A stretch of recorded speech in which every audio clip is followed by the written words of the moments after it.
Hi everyone. Today I'm joined by Naveen Sanders. Naveen is an excellent supply chain leader in the food and beverage space.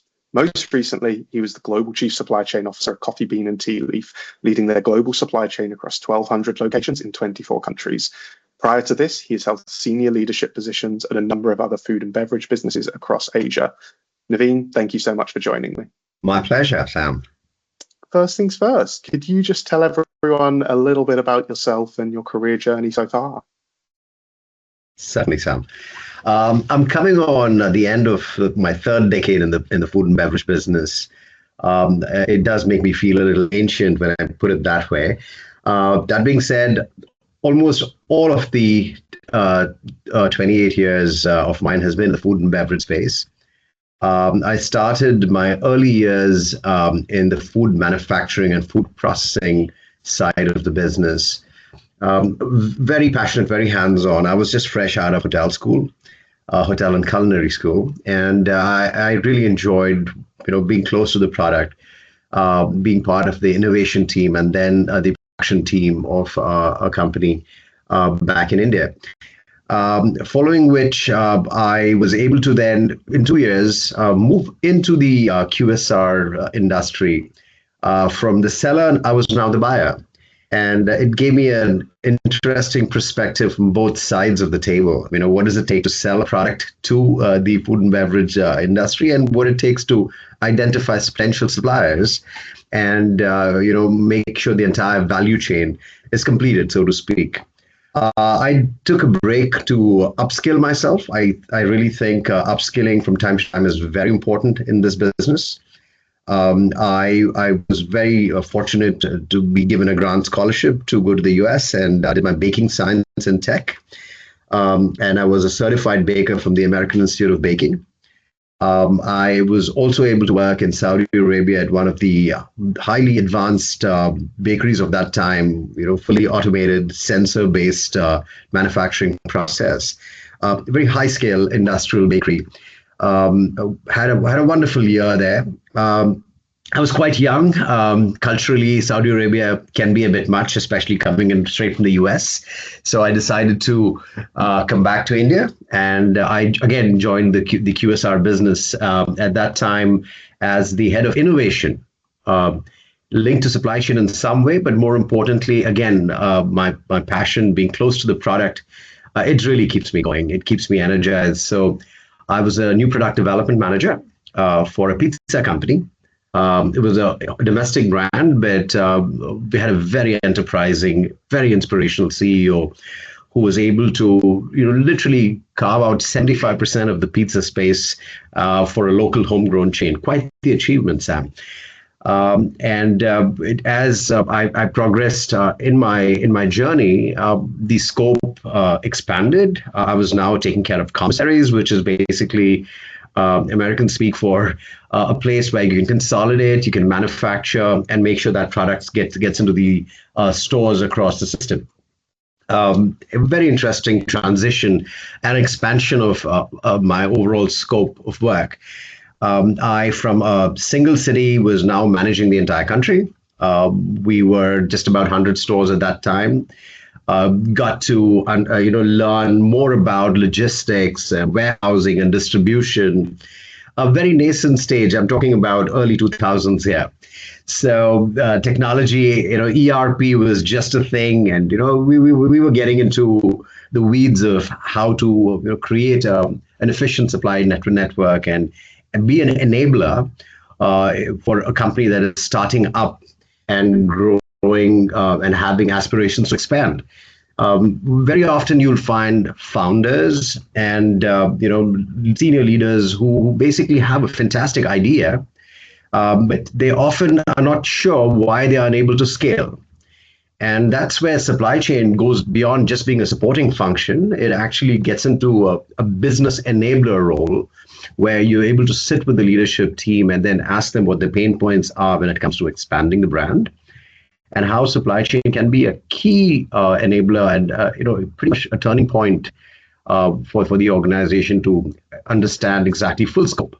what does full scope look like in a country like India, 1.4 billion people? How many stores can this take? This particular brand open in tier one cities, tier two cities, and so on. A very interesting period in my life. I was with the brand for about 4 years as the head of the national chain. I continue holding on to my product development and my quality assurance role because that's something I'm very passionate about. It'll keep coming back in this conversation multiple times. So, there are times when I was asked to assume operational roles, but they said you'll have to give up product. And it was a very difficult call, but I always was very steadfast about being close to the product. I mean, distribution and supply chain is one part of it, which is a direct it's a handshake. But if someone said, how would your life look like without being close to the product? Oh, that would be a very sad space for me, Sam. So after which, one of my business colleagues gave me a fantastic opportunity to pioneer frozen dough. And again, I saw frozen dough as an enabler. The world's largest sandwich chain was our customer. Who that is. And there was so many industry firsts here for us, both from a manufacturing, supply chain, and distribution standpoint. The sandwich chain, as we speak, is at about 800 stores in India and about 600 stores in Middle East and North Africa. Quite a bit of scale there. And all of these stores in the Indian subcontinent was supplied by one facility. Just one facility. And that was unheard of back in the day. We had a lot of cutting edge technology that went into producing this product, which is frozen dough, I can say that. And frozen bread dough and frozen cookie dough. And, that extension helped us really, it was industry first. And this sandwich chain was also one of the industry firsts to be very, very conscious when it came to the ingredients going into the product. Clean label was literally, they were not the pioneers in clean label, but they made it mainstream. Even to this date, there are many other QSRs who haven't really focused on, the actual health part of the, what nutrition aspects of the food that they serve. It's a lot of the decisions get made based on profitability. Food cost is a huge challenge across the system. But the sandwich chain was always very, very focused on making sure that if it had more than 5 ingredients or 10 ingredients, they didn't want it in there. Obviously, you're talking about shelf life requirements, food safety. Some of those ingredients are there to keep you safe, but they are preservatives, right? So it can't all be good. So it was very interesting going back into that role of product development, innovation. And then I also immensely enjoyed my journey working across geographies, working internationally with suppliers of manufacturing equipment, and how we could bring it all together. I'm not an engineer myself, but it involved a lot of work with engineers and AutoCAD trained designers to help design ground up our first facility back in 2006. We started with 50 metric tons a month, and we grew that business from 2006 to 2000. I don't want to get my dates mixed up here. 2014, from 50 metric tons a month to 1,100 metric tons a month. Massive, massive scale. And we also built our second facility in Dubai, again, to support the same sandwich customer. And there was so many industry firsts there at that point. We were talking about vision software product that could, it could take pictures of every single bread that came out of that facility to make sure it was conforming to the standards. Of course, X-ray and other basic, that was basically hygiene, right, and food safety. And we also got our ISO certification and IFSC certification to make sure that we were world class when it came to the products that we were offering. We were going up against some of the largest companies when it came to flour and milling. General Mills is one of them. So it was really amazing for someone of that scale to go up against these industry giants and win, which is something for the small guy in the room, right? So interesting times. And then, of course, when you get an international opportunity, my advice to anyone here in supply chain is to just say yes. It'll change your view of the world and the way business works across geographies, and it's going to open up the scope immensely. I was given an opportunity to join the world's largest pizza chain in Indonesia, of all places, right? So back in the day, when someone said Southeast Asia, it started with Thailand, Singapore, and Malaysia, and probably Vietnam, and that was it. So when they said, "Would you like to go to Jakarta?" and I was like, really funny story there. I said, you know what, I'm going to take my wife for the interview with me because it was an in-person interview, and I told her that when we land at the airport, if it is any busier than India, we take the next flight back. And my CEO was such a smart guy. He had me land in the middle of the night. The roads were beautiful; they were empty. And next thing we knew was at 6:30, it was cacophony of motorcycles because like any city in Southeast Asia, they can be very loud. But that being said, oh, what a fantastic 8 years of my life I had in Indonesia. Again, it was a brand which wasn't really clear about expansion. Supply chain was, again, a huge enabler purely because we were unable to map the entire country. And it's a very complex geography. There's 17,000 islands. And to get product across to each one of these islands and, in a way that the food costs can be standardized, the product quality can be standardized. I also wore a development hat there, not just a supply chain hat. So that was the first expansion of role. And I was at that point, in addition to supply chain, also managing business development, which basically was making sure that whatever product we produced was supplied into these stores, and the stores were profitably located at the right places. And every city and every town, we were mapping them to be sure that we were not overdoing it like we did in the early days of expansion. You get energized and sometimes tend to open more stores than the area can handle. So it was a good balancing act, and we brought some science and measurement metrics and data into the decision making, because I truly believe that going on a hunch, it's important to have instincts. It's important to hone them, but always verify. Like they say, trust in God, but block your car.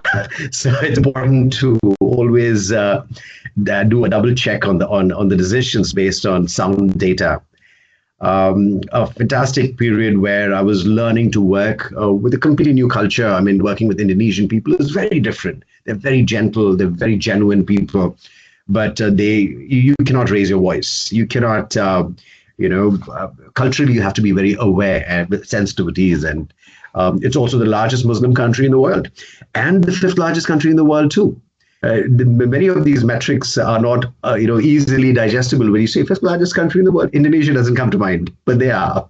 So, so it was fantastic. So grew the brand from 50 to 220 stores, very profitable business at this point. And then again, when a global opportunity comes calling, you say yes again, and then go and try and establish new benchmarks for yourself. And that's when my last role, which you, of course, started off introducing me at the Coffee Bean and Tea Leaf. This brand is a very passionate brand, founded back in 1963, well before Starbucks was a thing.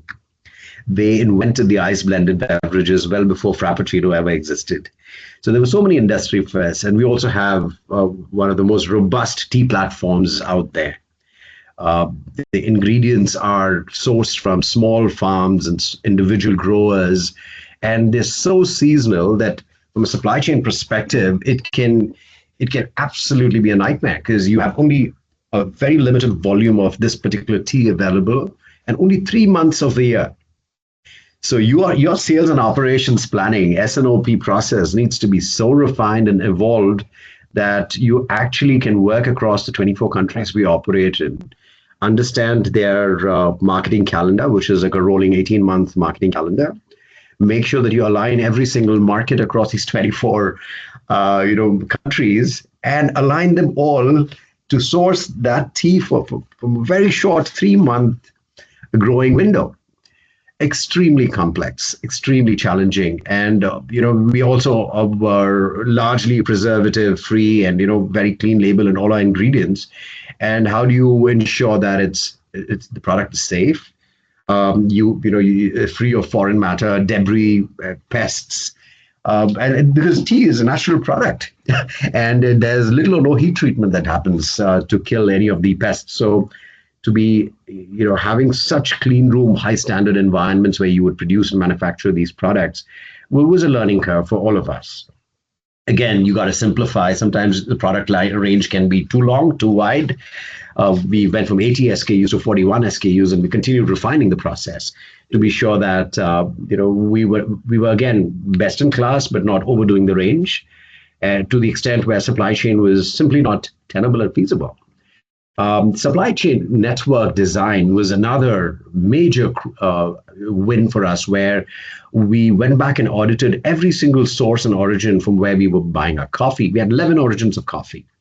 And in certain cases, we were even going such small batch for, Jamaican Blue Mountain, for example, extremely premium, expensive coffee. We couldn't have a lot of that lying around. So again, planning windows were extremely critical.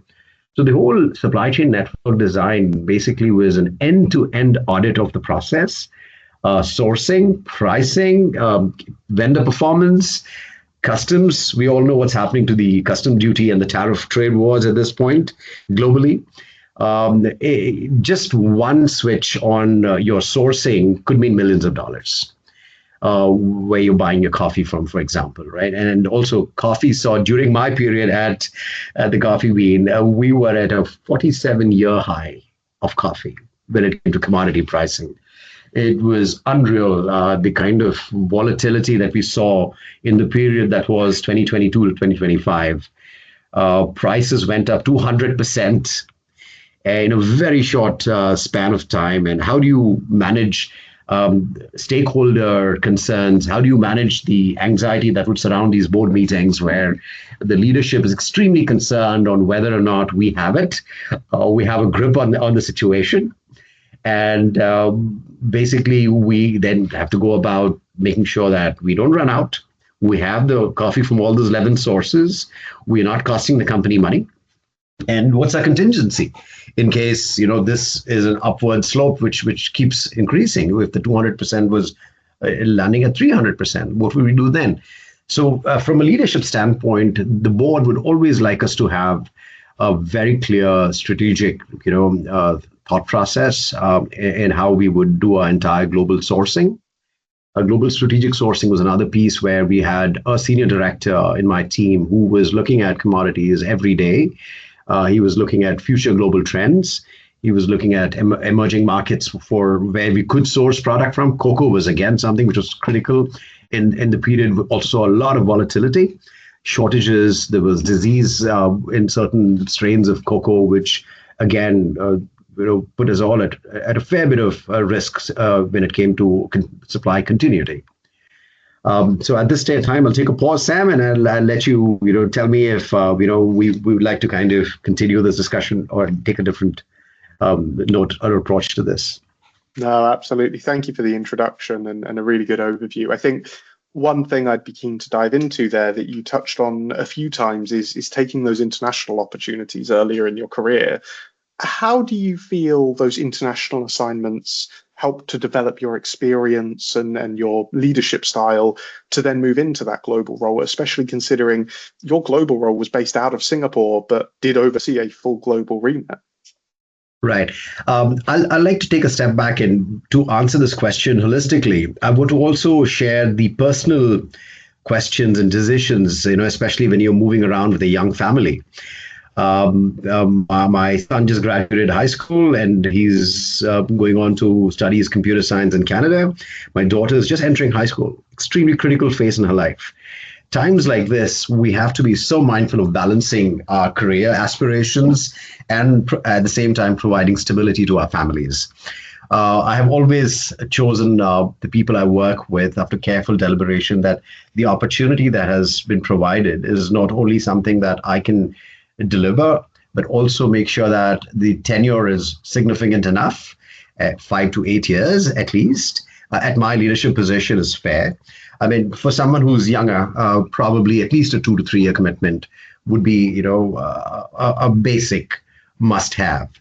That 2 to 3 year period for someone who's just starting off at 5 years of experience or 10 years of experience, as compared to someone like me who's had 3 decades of experience, that timeline moves to 5 to 7 years or 5 to 8 years. The reason that is important is that you need that runway to actually make an impact. Anything lesser, and you will definitely be leaving a lot of unfinished business. So that segues into what's my advice to someone who's been given an international opportunity. Say yes. It's international opportunities don't come about every day.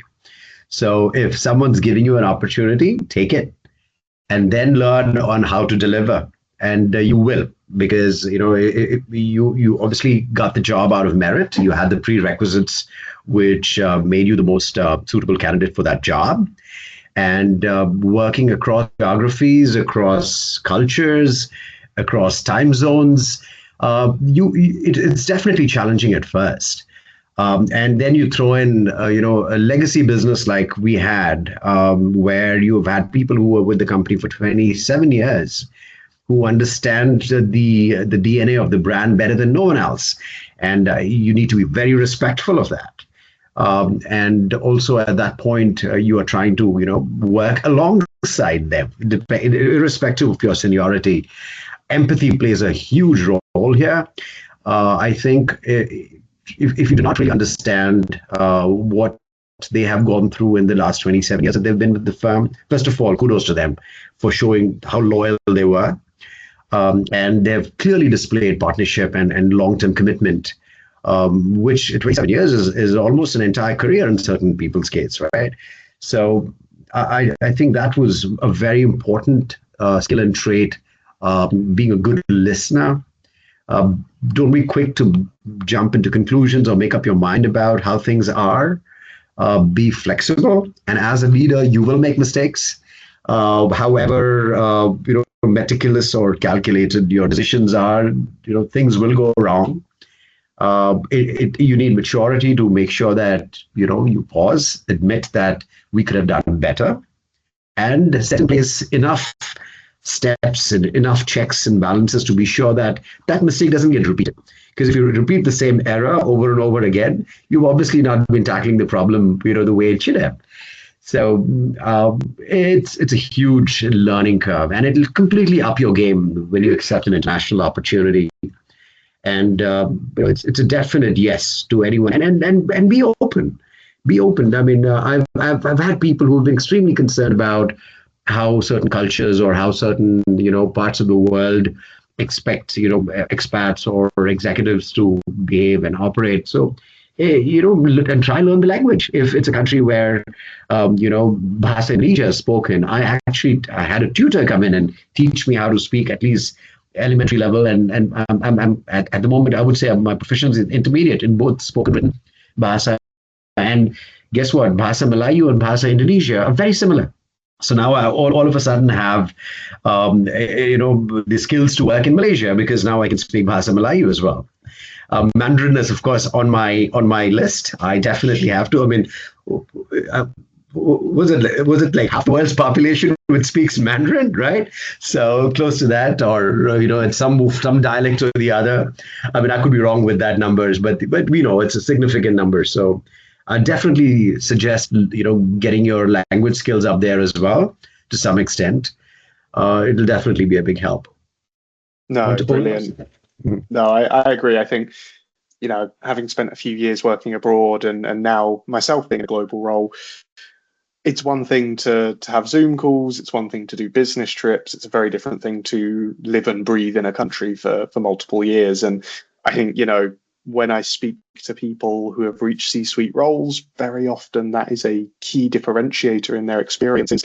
They've spent time getting their hands dirty on the ground, working in environments throughout their whole career. And it's all well and good to take a strategic role, to do a business trip, to see it from a distance, but living it, breathing it, trying to learn the language and really immersing yourself in a culture, I don't think it's easily replaceable. And it also shows commitment, Sam, because if you're putting in the effort, the Indonesians were extremely, they were so happy that I was making the effort to, understand their culture, appreciate their food, go to their restaurants where they would like to eat, travel. The 8 years that I spent in Indonesia, I mean, by far, it's some of the most beautiful places in the world. A very diverse culture, very rich history.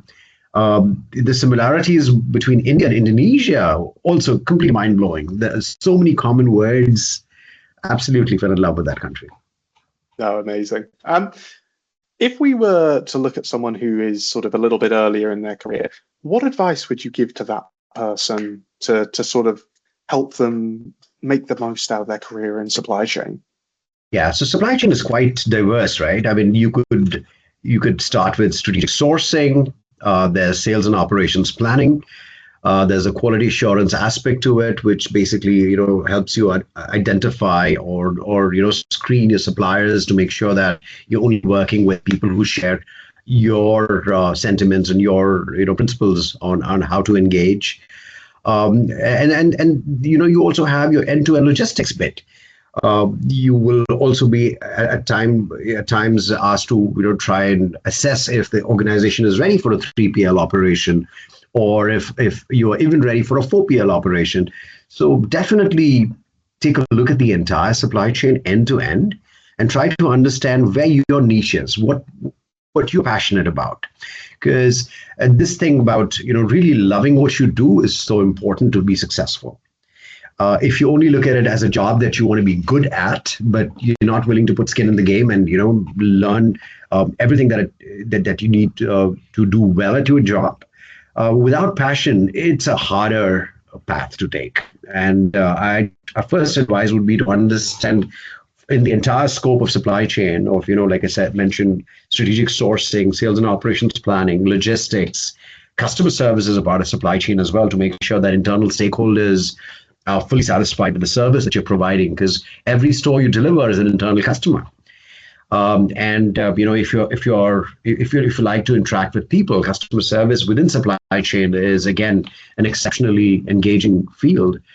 If you love numbers, S&OP, or even supply chain finance is something that you could consider. At the Coffee Bean, pretty much we were building a new head office in Singapore for the world, and we had to embark on this process of hiring talent locally as well as internationally. And these were the first things that we were looking for in people, that would they enjoy themselves in the role? That's the most important thing.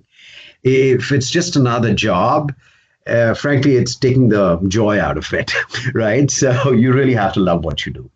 And once you have identified it, and then you need to constantly try and upskill yourself where needed. You would also, be better served if you were engaging with industry peers and, trying to engage with headhunters such as yourself, even if they're not looking. It's just to understand what else is out there in the industry, what kind of, advice and recommendations someone like yourself, Sam, could provide. It's always helpful. I always enjoy having these conversations, which basically is mutually beneficial. So, yeah, and once you've identified that, upskill yourself and never stop learning. No, amazing. You touched on learning there. Obviously, look, supply chain is transforming very quickly. There is more going on in supply chain than we can cover in a short podcast. But if you were to look at some of the trends in supply chain and the future of supply chain, what are some of those skills that you would really prioritize if you were starting your career today? Technology and digitization. Absolutely, at the world's at a cutting edge.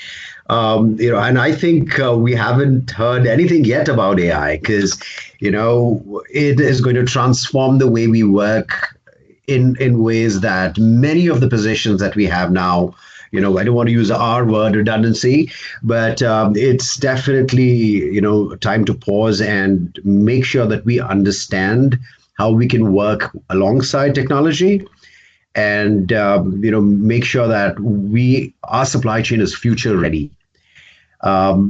It can be quite intimidating to many that will I have a job in the future? What does the future job within supply chain look like 5 years from now? What does that look like 8 years from now? It helps to have those conversations now rather than be caught off guards later. So I think if there was anything that if I had to give advice to someone who's 20 years younger than my age, that would be technology. Get yourself up to speed on that. Brilliant. And I guess changing the topic slightly to a more senior level, what advice would you give to someone who is looking to take their first C-suite role? They're not the global head yet, but they're about to go into that role. What advice would you give to them? Maturity can be a very wide term. It can mean so many things to different people. But all of a sudden, when you are in the boardroom, you're sitting with founders and the chairman of the company, and it's important to read the room well. And there are times when you might want to very quickly add an input or make a recommendation or a suggestion.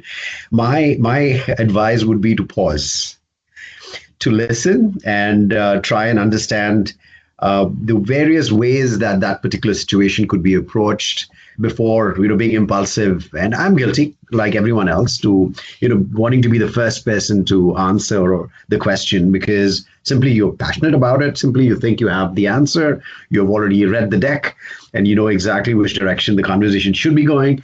But I would definitely urge you to pause, slow your pace. Decision making doesn't have to be at a snap of a finger. It can be something that you can very politely ask for time to come back, gather your thoughts, and come back with a much more robust recommendation. So yes, slow down a little bit.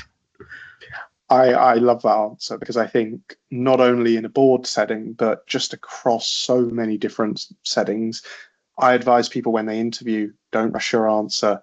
There's nothing wrong with saying, can I just take a moment to gather my thoughts, or just give me a moment to think about that? Because the answer you get after thinking about it is so much more thoughtful and so much more considered than if you just jump into it, even if it's the same answer. The perception can be so powerful. And no, I think that's some brilliant advice there, and very, very valuable, particularly for those who maybe haven't been in that setting before. Absolutely. I mean, and there have been times when you're dealing with some extremely pressing questions, like coffee was one of them.